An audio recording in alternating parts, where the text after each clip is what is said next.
जय लक्ष्मी माता। आइए प्रारंभ करते हैं वैभव लक्ष्मी की व्रत कथा।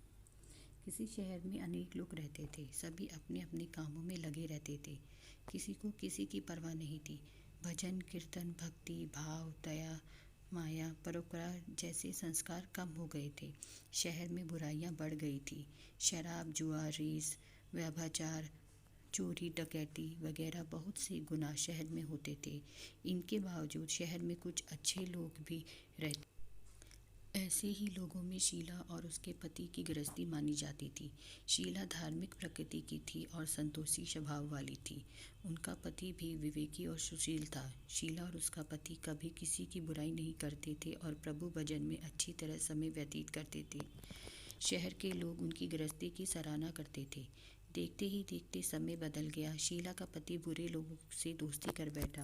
अब वह जल्द से जल्द करोड़पति बनने के ख्वाब देखने लगा था, इसलिए वह गलत रास्ते पर चल पड़ा। फलस्वरूप वह रोडपति बन गया, यानी रास्ते पर भटकते भिखारी जैसी उसकी हालत हो गई थी। वह भी बुरी आदतों में पड़ गया था। शीला का पति भी फंस गया था। दोस्तों के साथ उसे भी शराब की आदत हो गई। इस प्रकार उसने अपना सब कुछ रेस जुए में गंवा दिया। शीला को पति के बर्ताव पर बहुत दुख हुआ, किंतु वह भगवान पर भरोसा कर सब कुछ सहने लगी। वह अपना अधिकांश समय प्रभु भक्ति में बिताने लगी। अचानक एक दिन दोपहर को उनके द्वार पर किसी ने दस्तक दी। शीला ने द्वार खोला तो देखा कि एक माझी खड़ी है। उनके चेहरे पर अलौकिक तेज निखर रहा था। उनकी आंखों में से मानो अमृत बरस रहा था।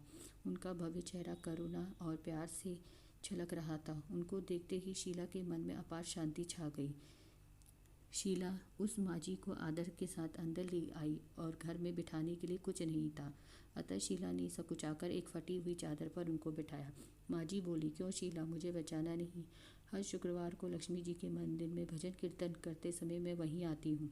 इनके बावजूद शीला कुछ नहीं समझ पा रही थी। फिर माझी बोली, तुम बहुत दिनों से मंदिर नहीं आई, अतः मैं तुमसे मिलने चली आई। माझी के अति प्रेम भरे शब्दों से शीला का हृदय पिघल गया। उनकी आंखों में आंसू आ गए और वो बिलख बिलख कर रोने लगी। माझी ने कहा, बेटी, सुख और दुख धूप और छांव की तरह से होते हैं। धैर्य रखो बेटी, मुझे तेरी सारी परेशानी। माझी के व्यवहार से शीला को काफ़ी संभल मिला और सुख की आस में उसने माझी को अपनी सारी कह सुनाई।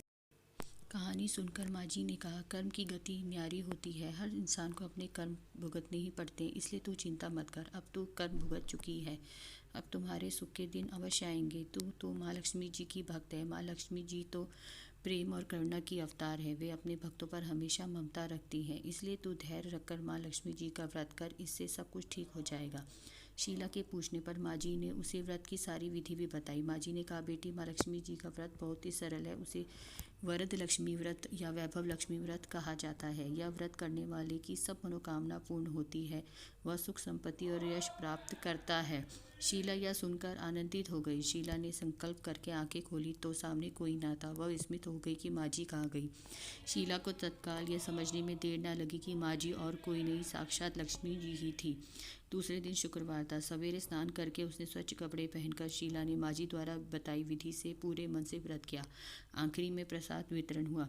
यह प्रसाद पहले पति को खिलाया। प्रसाद खाते ही पति के स्वभाव में फर्क पड़ गया। उस दिन से उसने शीला को मारा नहीं, सताया भी नहीं। शीला को बहुत आनंद हुआ। उसके मन में माँ लक्ष्मी के व्रत के लिए श्रद्धा बढ़ गई। शीला ने पूर्ण श्रद्धा भक्ति से 21 शुक्रवार तक वैभव लक्ष्मी व्रत किया। 21वें शुक्रवार को माझी के कहे मुताबिक उद्यापन विधि के साथ साथ